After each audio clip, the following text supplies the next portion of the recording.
It is now 3:34 in the afternoon. We're going to call our regular scheduled meeting to order. I do want to take a moment to acknowledge the passing of our chairman's father. I think I speak for everybody when we pass on our condolences to the whole Burns family. It's quite a loss for him and for his family and the community. And also, unfortunately, we lost our county clerk, also Mary Lou Rupp, which is another huge loss to our community. It's also been a rough week as well. We lost our custodian here, longtime janitor Thomas Hunley, so passed away. It's a tough week in St. Lawrence County. Moving on, Mr. Reed, we have letters and communication. Letters and communications to the board. The file is there before you. Nothing requiring action at this time. The grand opening or inaugural flight for SkyWest is tomorrow at 1 until 2:30. Great, we look forward to that and hopefully see some familiar faces there. Mr. Andriano, we have approval of the board minutes. Have you Yes. looked at those? Emery, did you send those to me? These, I think, you were absent, and so the Assistant Secretary, Mr. Coffin, reviewed them. Okay. Then that would be your approval. They did, yes. Do I have a motion? I'll move that we approve the minutes of the last meeting. Second? Second. Clerk call the roll. Mr. Andriano? Yes. Mr. King? Yes. Mr. Coffin? Yes. Ms. Whitten? Yes. Motion carried. Okay. We have committee reports. Is there a finance committee report that we can go through? There are a couple of things. The Finance Committee considered some issues that will come up later in the agenda, and at that point we can talk about those items. But I have a couple of perhaps overall things that I am thinking about. One is just that having statements at this stage in May is a change from prior years. For instance, last year, I think that we did not see March statements until sometime in the summer. It could have been July. And that this is to the credit of Jim and Faria for figuring out a way to do this. These are March statements without year-end adjustments. So as they go through the process of closing the year, there will be some further adjustments that will impact these balance sheets, and I don't know if they'll show up as revised March statements or probably something in that nature. So, Hoping we'll have the good fortune of not having any adjustments to Yeah. the statements. but this is really for the purposes of the board being able to understand what's going on, very helpful Okay. to be able to continue to get monthly statements. When I looked at the March statements in terms of the 12-month picture that it presented, it did show that there's a small operating surplus. And I think that that in fact is good news. But the operating surplus is defined as preceding debt service. So in terms of being able to cover operations and debt, we continue to have a shortfall. And this is related to and part of the cause of some of the cash shortage issues that we've been aware of and are paying attention to. And it's my understanding that we're looking at future impact of some changes in some of the revenue streams. We continue to be consolidating some of the cost cutting that we've done before. But the changes to the revenue stream include things like the new fare on the bridge. And I think that we're still seeing impact from the new lease with the voter station. And we anticipate that the SkyWest flights will generate more boarding than we've had with Cape Air, which will have an impact. And perhaps there will be some services that the authority provides to SkyWest that will also generate some revenue. So I've asked Jim if he would put together a projection that would take a look perhaps at more than 12 months, because we have a budget. But to take a look at multiple years, it will take multiple years to rebuild working capital if we're on the right path, which I think we are. But Jim's gonna put something together. He and I haven't talked in any detail about this, and we are at a busy time of the year, so at some point, I think as he suggests what he's gonna put together, it'll also include a timetable, but we don't have that, and it's not gonna come up, I don't think, next month. But I think it's important for us to do our best to take a look at multi-year Yeah. trends and see whether or not we end up following those trends as we go along. And within my capacity, I think this is the best thing we can do in financial supervision by the board. With that, I'm Dean. You have anything to add, or? Oh, you did a nice job. We've looked at a lot of stuff. Yeah. So I think the projections are gonna be helpful for us to begin to understand the ability to continue to gain. Yeah. We've gotta keep applying pressure to get better. We've had an interesting situation in the past 12 months. We have a shortfall based on expenses and debt compared to revenue. But we've diminished the age of our payables. I'm thinking that that's partly because we've consolidated some grant money that we came in, that increased our actual cash available in the past 12 months. Is this fair? I think, yes, I think it's fair to say that we had at least I would call it a decent year as far as cash flow improvements go. Yeah. By no means are we flush with money, That's right. and everybody knows that. And we still struggle with our day-to-day AP vendors Mhm. to get them satisfied on a more timely basis. That's right. That probably will continue, and I'm hoping the bridge receipts, the increase in the bridge receipts with the toll increase helps that even further over the course of several months. Start to close the gap on some of that. Sorry? Start to close the gap on some of those. Yeah, we've got, we're paying today, I think we're paying 30 days quicker than we were a year ago. Okay. And it was pretty bad a year ago, and now it's just somewhat bad.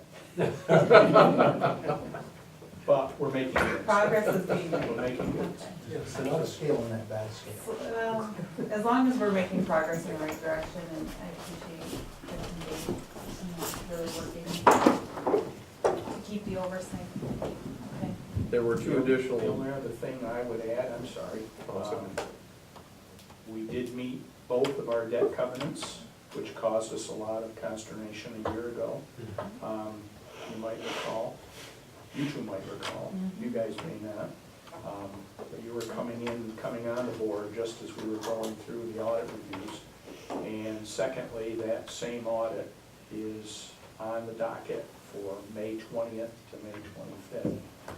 So we will be following up Finance Committee or full board for that meeting when you're here. Talking about the auditors or the next meeting?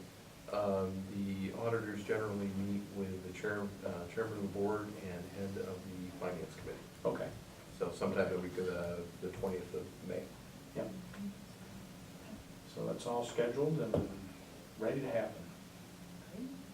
The only other follow-up item I was gonna add from the finance committee, we've had two changes since the finance committee One is on the SkyWest Essential Air Service stuff that we talked about for the marketing.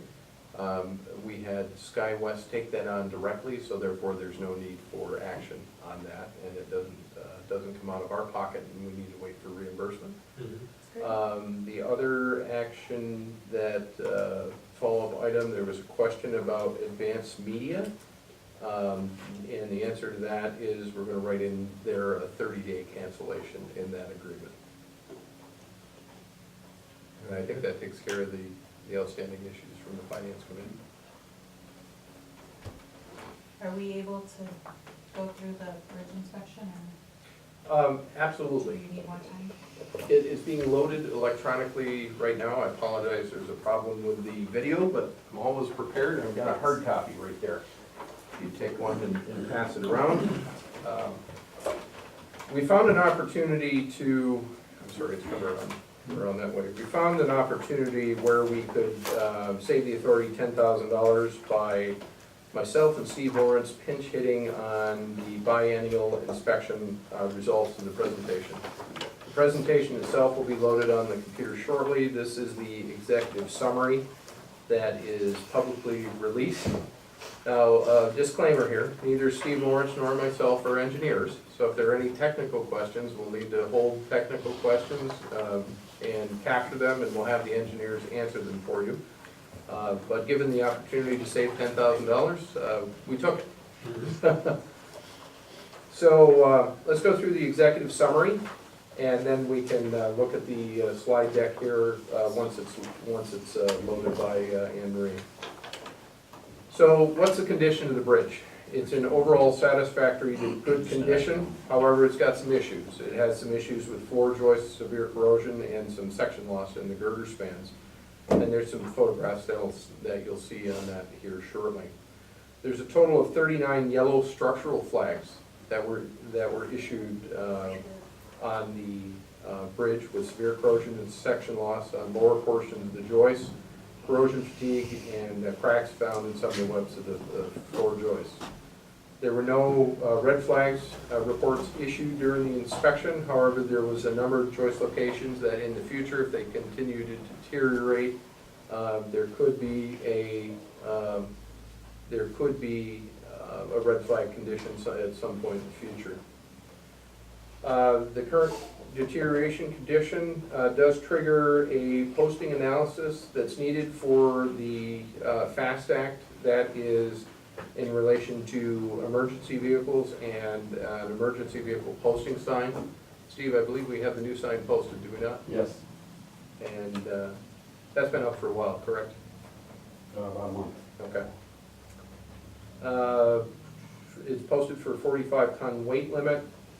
There are several elements of the bridge. There's the paint, the structural steel, and the grid deck and main cables and suspenders. We'll go through each of those.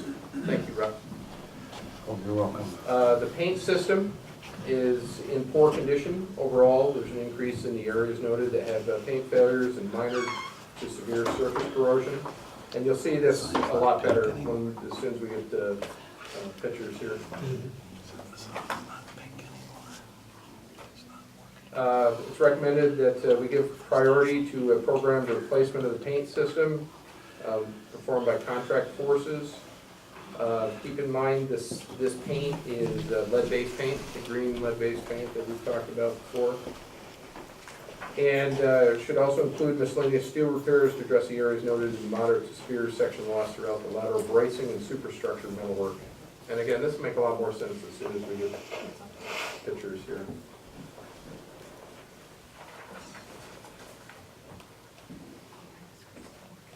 Anne Marie, could you pull that up on this screen, please, while I'm continuing here? On the structural steel, since the 2016 biennial inspection, OBPA maintenance crews repaired the majority, 6 out of 21 of the previously flagged locations, resulting from the 2016 and 2017 inspections. Despite the number of joists that have been repaired, there's 151 joist locations identified that have severe section loss. So one of the things that's important that we often talk about in the bridge inspection report on the structural steel side of things, and you'll see this in the graph when it comes up, but the deterioration occurs at an exponential rate. Our repair abilities occur at a linear rate, so that gap is growing, and hence the need for additional repairs that go beyond our capabilities. Long-term efforts should include the rehabilitation and replacement of the deck and the floor joists of the appropriate spans. Could you, Anne Marie, could you pull that up on each of their computers as well, please, so they can see it? Thank you. Fatigue cracking. Yeah, it is. Is found throughout the joint metalwork and the girder spans and continues to worsen in a number of locations, particularly with type B cracks found at Pier U5, that's the United States Pier 5, downstream, north of Pier U5, and south. And there's our corresponding photographs there. It's not been repaired since the previous inspection, and they remain as yellow flags.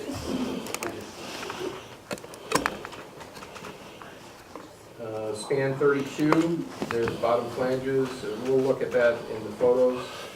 That generated its own yellow flag report that's in Appendix A.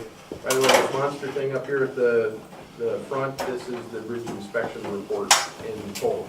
It can't be released publicly because we're a Department of Homeland Security critical infrastructure in New York State critical infrastructure, but you have access to it if you desire to.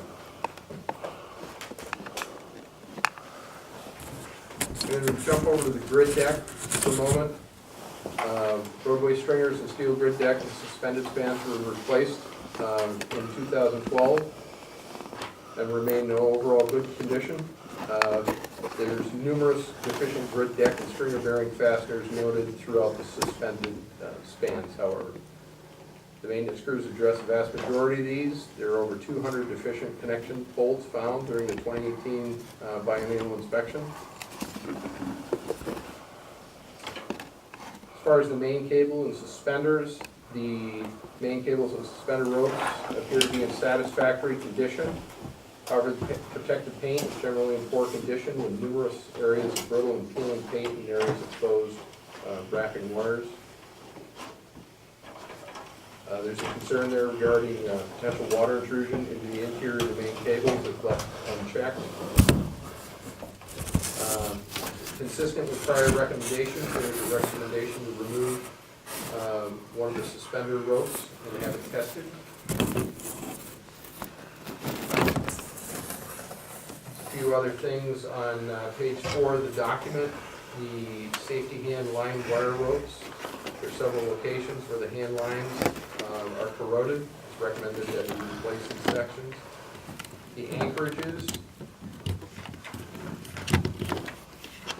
It's recommended that loose pieces of concrete be removed and that concrete repairs be performed with priority given to the areas located adjacent to the roof slabs, the anchorage chambers. And there's a notation on approach roadway and lighting, particularly with some of the standards. They're an overall satisfactory and good condition. However, at the time of the inspection, there was a number of locations noted that had cracking occurring at poor quality welds. And there's some specific light standards identified in the executive summary. So this is the official report from Seth Darling, the engineer with Majeski and Masters. This is the executive summary that is released for public consumption. And we've got some photos coming up here, hopefully shortly. You should have it on your computer right now. We'll have it on the main screen here in a moment. And Jim, if you wouldn't mind advancing with those, we can just walk through them and talk about them as we go.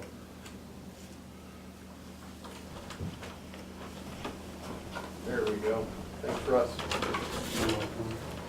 You're a miracle worker. Apparently we had an electrical problem about midnight last night. I only know that because the post system just called and I'm trying to get them back up.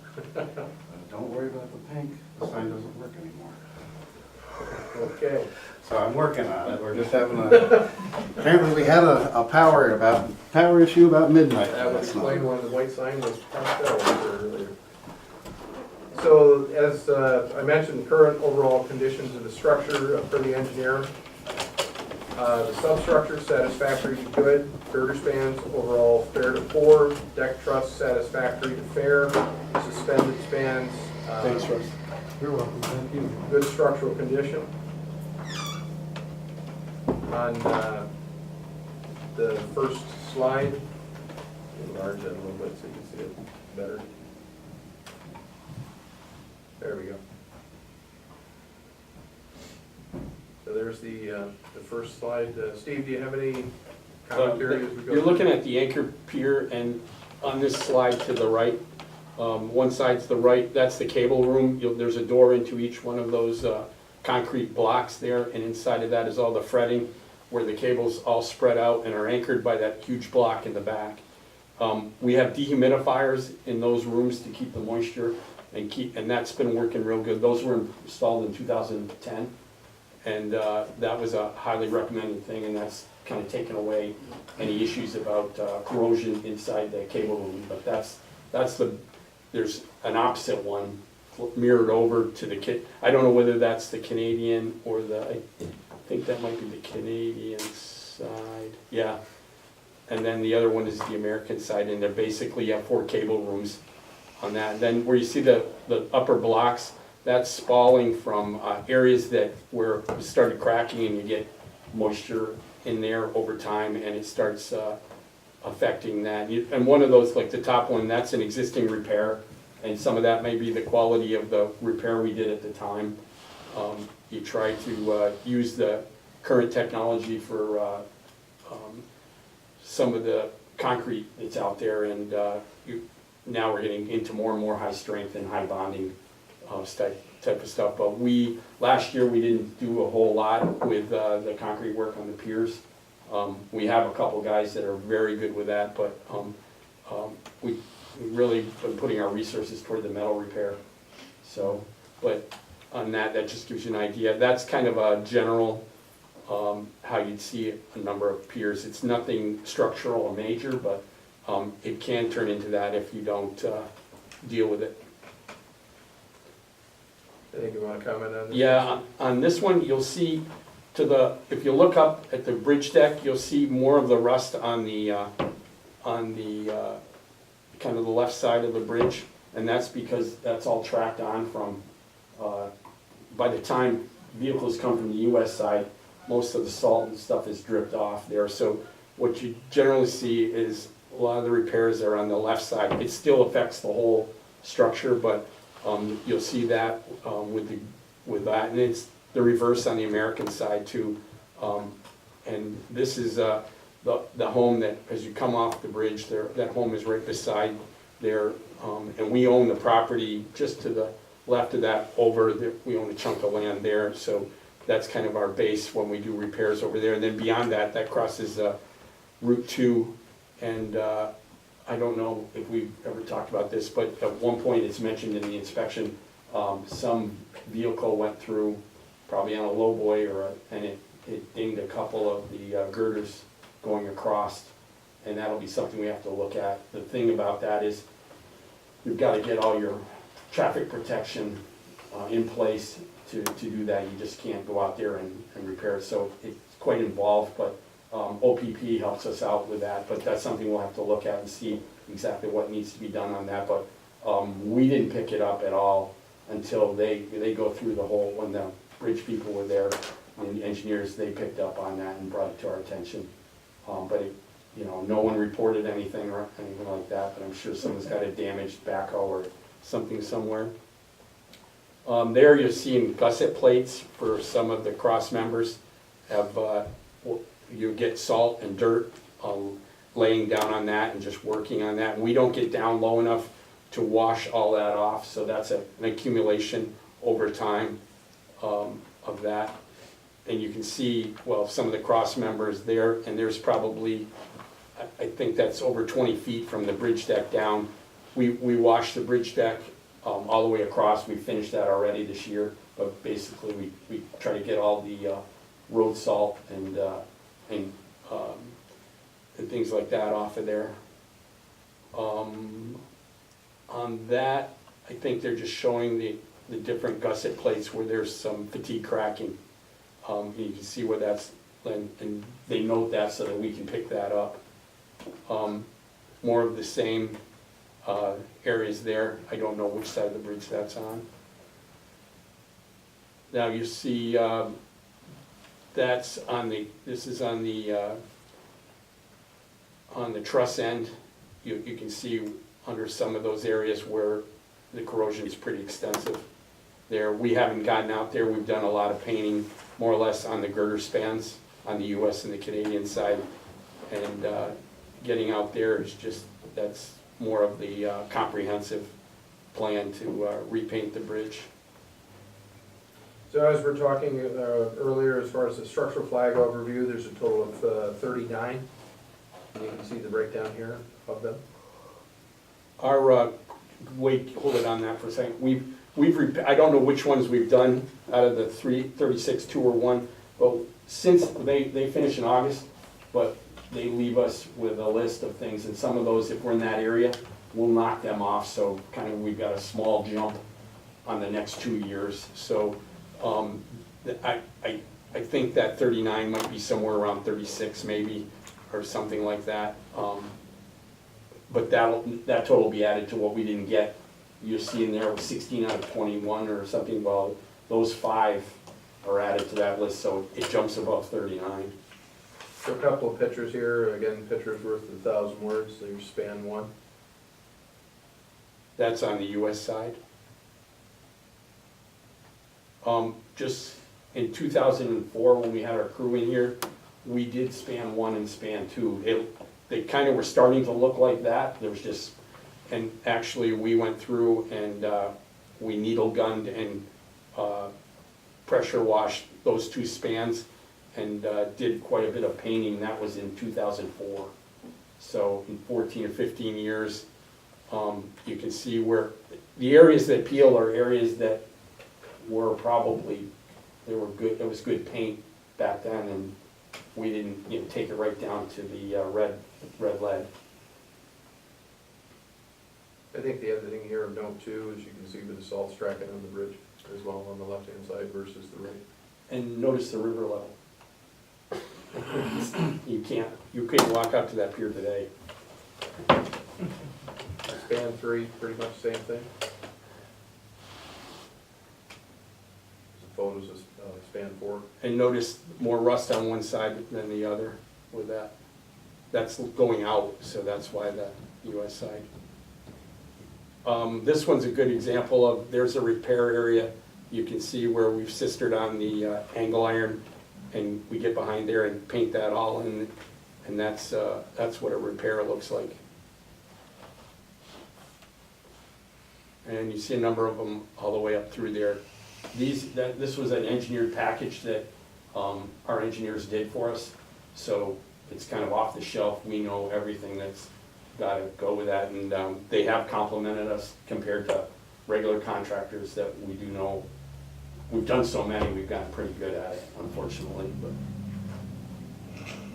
Steve, you mentioned, or we've been told that there's a problem with lead-based paint. To resolve that, does all that paint have to be taken off yes, before? yeah, it's all, yeah, you contain maybe each span with tarps and everything, and you create a negative atmosphere in there, and it's all backed up and collected, and you get down to an area where you can test that for chlorides and make sure that there's a certain spec that the existing or the steel needs to be before you put on your primer. And when you're doing patch repairs and responding to the things that are flagged, are you addressing the We lead? needle gun. What it is, it's a vacuum on a needle gun, and they're all it's all localized. We can't get into large, like, sandblasting operations. It's all needle gun. So when they take, like, they want to do a repair, they'll needle gun that, and it has a vac we have a vacuum attached to that, so you clean all that off and everything's drawn right into that, and you clean everything up right there, and then we collect, I don't know, it might be 1,500 ton, it's paint chips, but it has a lot, it's got a high lead content in it, and we have to send that off at the end of each season, but we budget for that. But we collect everything there with the, when we're doing all that, and all the rust and all that. Is that, Yeah, Yeah. answers my question. yeah, Not that I understand how to do it. Span 8. yeah, you're working your way out on the US side, going toward the girder span. Now, this should, yeah, you're on the girder span, you'll be going toward the trusses here. So these are the girder spans on the Canadian side. You see a couple of repairs in there on span 30.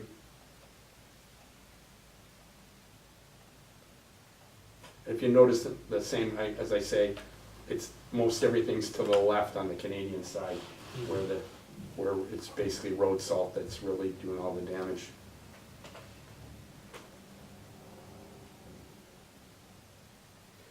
That This was is the chart that what we're Wade was talking talking about about. here. The blue line represents the rate of deterioration. The red line represents what we can repair. So the gap is obviously what's concerning, and that's one of the things that we hope to address through future projects. In reference to the question that you asked about the bridge paint, specifically, when there's now $143 million need on the bridge, but what it was $100 million need, it was split, 65 million of it was paint and the balance was steel. So that's it kind of gives you a flavor of the paint is a lot more costly component, if you will, to remove than the steel is. Access and mobilization are the big key to that. Yeah, it costs about $1 If million. it was all on the ground and everything like that, I would imagine maybe about a third, even half the cost, but just when you get out there, you need a barge to collect all of that, and it gets pretty complicated. You have to build a subfloor too, don't you? Yeah, yeah. You'll notice though, in 2015 and a half, where the red and the green crossed over, we had been managing it. If you see where we started, we're kind of managing it where we thought we could, you know, we're staying ahead of it, but now you can just see where, what Wade says, it's just getting exponential. Exponential decay versus linear repair. There it is right there. So, again, probably we should have talked about this in the front, but what is a yellow structural flag? You can see what that is defined as in terms of the floor joists.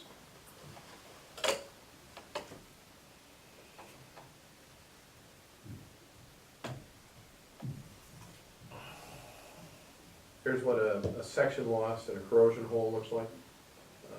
Section loss is paint failure. And why is that important? One of these other slides, it's not in this deck, but one of the ones we use with the elected officials and DOT representatives is a picture of a paint chip on a girder over a 10-year span. So what'll start as a chip that's this big will end up in 10 years, it'll be a hole this big. And it's kind of, you know, it's neat to see, except on a bridge that you're responsible for. Steve's group does a great job repairing those and getting those in line, but that's what the section loss is, and you'll see your corrosion holes here shortly. A lot of them. Here's what they look like when they join. And when you see you know how you saw the green repairs that were bolted? What we do is, and then I talked, like I mentioned, is we'll needle gun all of that. And when you needle gun, you might find, you can see those little holes, that's looking right through the other side. So you'll needle gun that whole area where you're gonna put that angle on, you'll remove those bolts. We drill through and put on sister another angle on the other side, but the steel in behind is all cleaned and sealed. So, you know, it may have holes in it, but what you're doing is sistering on maybe a 20-foot or 24-foot angle, and then that brings the strength back.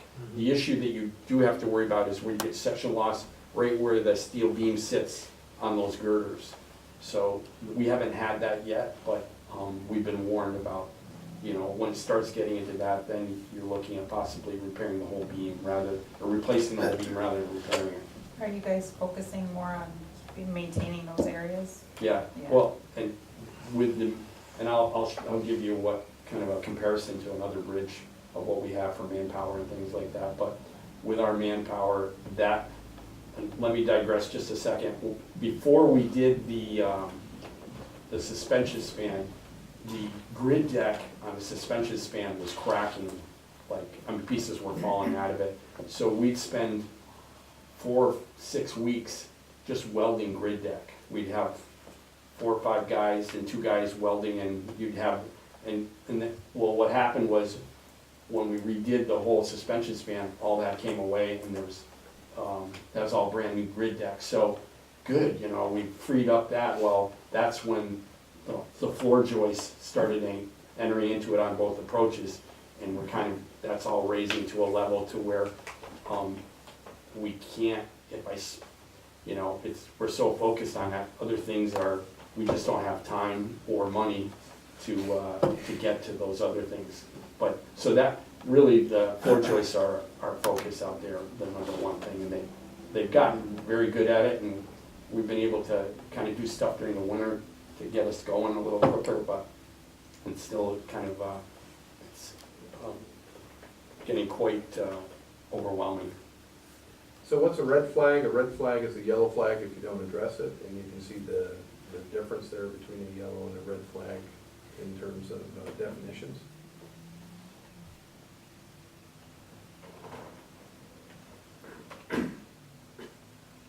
Steve, anything you want to add on this? Just more of the same. They label that, so you can go out there and look for the Sharpie marks and know that you're in the right place based on that. One thing that our engineers do is they kind of prioritize in the whole 40 or so yellow flags, that, you know, there is a degree with each one of them, and so we have kind of a game plan when they leave of what we can do for the